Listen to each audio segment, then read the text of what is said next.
Hello everyone and welcome back to another Star Wars The Black Series action figure review. We're back on the Clone Wars hype train today that's been somewhat of a theme through some of my recent reviews by taking a look at Ahsoka Tano. This figure depicts her as a Padawan from the Clone Wars animated series in the costume she first debuts in the Season 3 episode Heroes on Both Sides. Now, when we talk about characters making the transition from screen to shelf or from CGI to plastic, this figure is the epitome of a job well done. It is sculpted so well and in such a way that is in keeping with both the live action realistic style characters that we've seen throughout the Black series, but keeps the likeness and all the detail of her animated look. It really is a superb figure and hands down, in my opinion, the absolute best Ahsoka figure that Hasbro have released so far.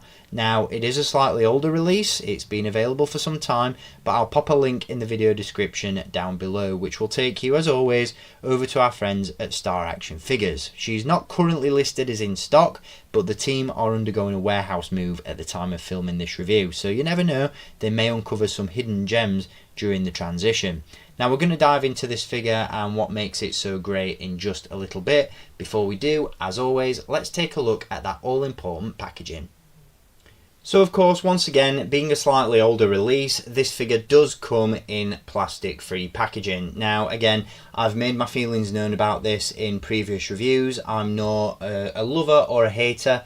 I think it definitely has its perks. I'm all for the sentiment, but I do prefer to see windows with regards to my Black Series figures. I like to see what I'm buying before I actually buy it, but I appreciate what Hasbro were trying to do with this packaging.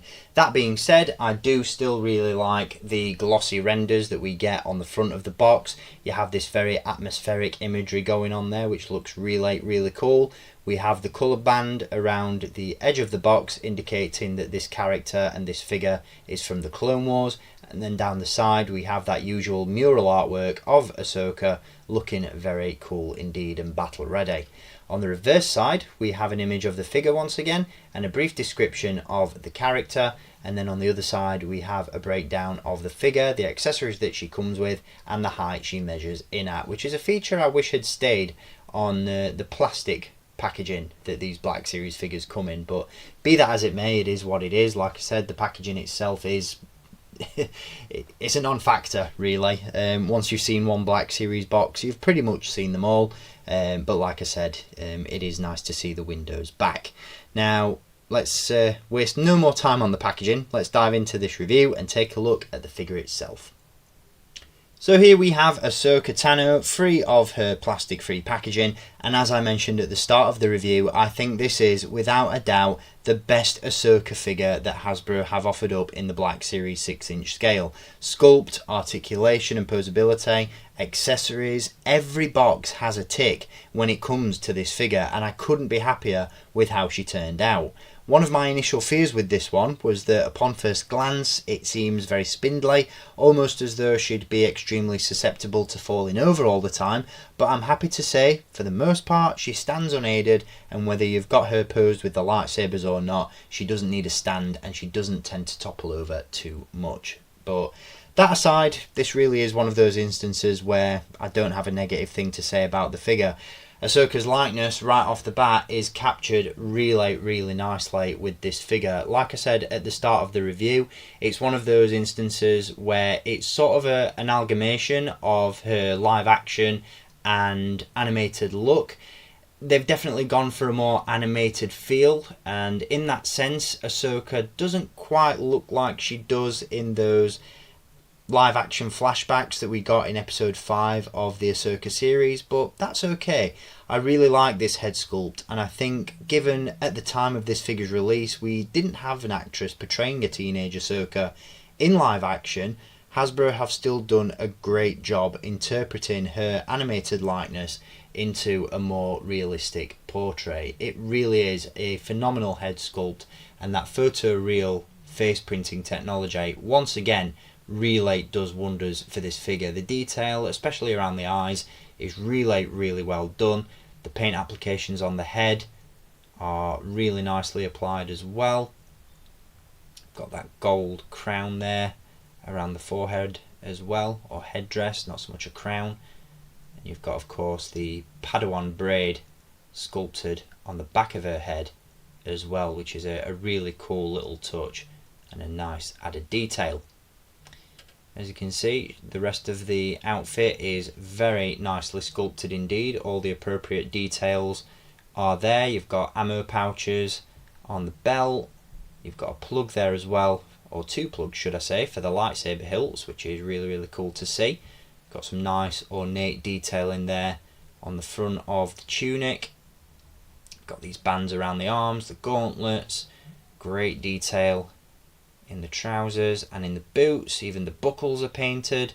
This really is, like I said, just an absolutely phenomenal figure. It's really nicely put together, really nicely sculpted, and really nicely painted. Now, as I said, she does come with two plugs on the belt for the lightsaber hilts. She does come with two. She has her standard sort of lengthy lightsaber, full length saber there, as you can see, with a very nicely sculpted and painted hilt. And she also comes with the shorter version as well, which looks really cool. Again, the blades can be removed and the hilts plugged into the belt. I'll give you a look at that towards the end of the video. And in terms of articulation, Ahsoka is packed to the brim. She does feature a ball joint at the head. Once again, ball hinge, or ball joint should I say, at the bottom of the head and the base of the neck. There's not a great deal of movement there just because of the head tails that are sculpted in place, but that's not a major issue. You can still turn the head to the degrees that you'd need for different poses. We have butterfly joints and hinges at the shoulders once again, hinges at the elbows and wrists, a nice ball joint at the torso, hinges and swivel cuts at the hips and upper thigh, hinges at the knees, and a swivel cut at the boot as well, which is really cool to see. And then of course we do have the standard hinges and rockers at the ankle. So really good articulation. Once again, being a modern release, it's got pinless articulation technology, so those articulation points are nicely hidden.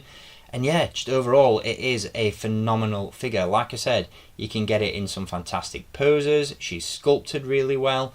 I'm just over the moon with this one, and it's an absolutely fantastic addition to the collection. Like I said, definitely my favourite Ahsoka figure that's been released in the Black Series so far, and that's taken into consideration the Siege of Mandalore Ahsoka, which is probably a little bit harder to come by and a little bit more expensive on the aftermarket, but this one, in terms of sculpt, paint applications and overall detail, is definitely the winner in my book, and it is a phenomenal release.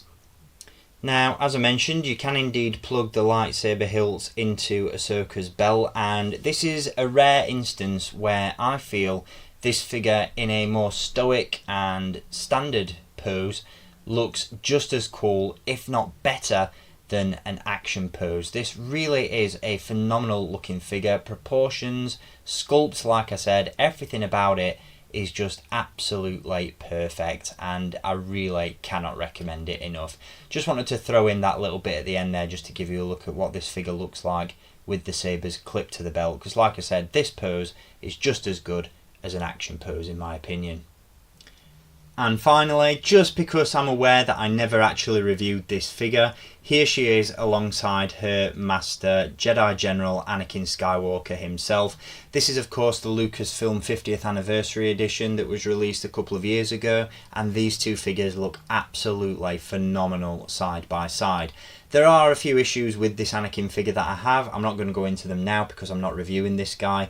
So hopefully somewhere down the line we do get a little bit of a tweak, a little bit of an update to this one. But like I said, they look great together, and this Ahsoka figure is once again an absolutely essential addition if you are a Clone Wars fan and a Black Series collector.